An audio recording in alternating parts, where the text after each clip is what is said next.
dapat lang basagin to. Umaapoy sunugin to, kung manalangin kalamusan to, patahimik itong hipokrito. O halaya, ibukas ang mata, dalamunin ka na niya.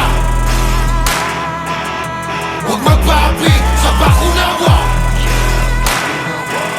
Sa impapawid ang agilay sumilip, dilimitadong pananaw at pag-iisip. Huwag makusahin ni Sistina, takot.